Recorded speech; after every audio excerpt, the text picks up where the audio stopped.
E hoje é comemorada a liberdade religiosa no país. A data marca o rompimento entre o Estado e a Igreja. É que a lei prevê autonomia para a realização de cultos de todas as religiões e até em casas particulares. Atividade antes considerada inconstitucional, quando apenas o catolicismo era permitido no país.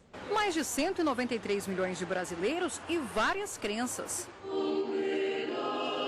Segundo o IBGE, em 2012, pelo menos 10 religiões foram registradas com maior número de adeptos no Brasil. A maioria dos brasileiros se declara católico, o que corresponde a 64,6% da população. Já os evangélicos ocupam a segunda posição com 22,2%, seguido dos espíritas com 2%. Mas a possibilidade de convivência entre as diferentes religiões nem sempre foi realidade no Brasil. A primeira Constituição do Brasil, em 1824, previa a liberdade de culto, mas ficou definido que o catolicismo seria a religião oficial do país. Com isso, apesar das demais crenças serem permitidas, os cultos só eram liberados se fossem realizados de forma reservada em casa. A construção de templos de outras religiões era proibida. Foi no dia 7 de janeiro de 1890 que o chefe do governo provisório, Marechal Deodoro da Fonseca, editou um decreto considerado um marco para a história da liberdade religiosa do Brasil. A lei representaria o rompimento da ligação entre o Estado e a Igreja. O Estado brasileiro sustentava a Igreja Católica Apostólica Romana e, inclusive, algumas normas do Estado papal eram aplicadas no Brasil quando o imperador concordasse e desse eficácia dentro do Estado brasileiro. A partir da República, isso não passou a ocorrer mais. Todas as igrejas passaram a estar em igualdade de condições.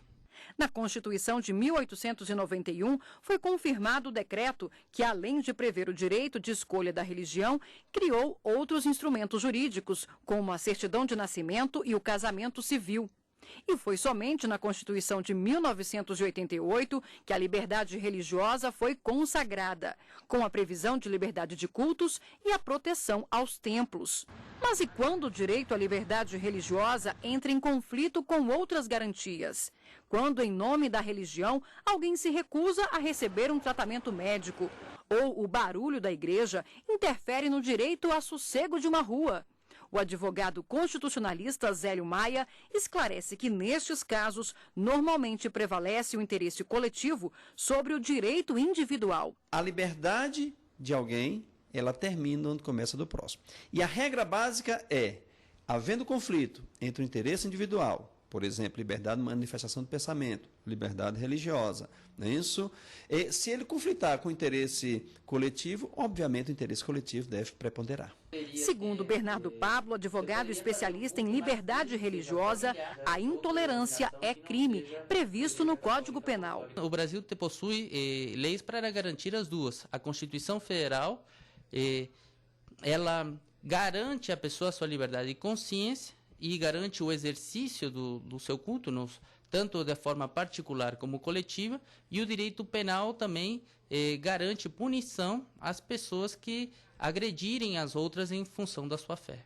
Para este representante do Comitê Nacional da Diversidade Religiosa, órgão ligado à Presidência da República, a população precisa conhecer os direitos e as punições para os casos de intolerância. Essas situações de intolerância, de desrespeito, só muitas vezes acontecem porque as pessoas não fazem a denúncia ou não sabem como recorrer, há desconhecimento dos membros do próprio aparelhamento do Estado, muitas vezes sobre isso, sobre esse tema, e é nesse sentido que o processo de construção do conhecimento e de difusão dentro da promoção dos direitos humanos é de suma importância.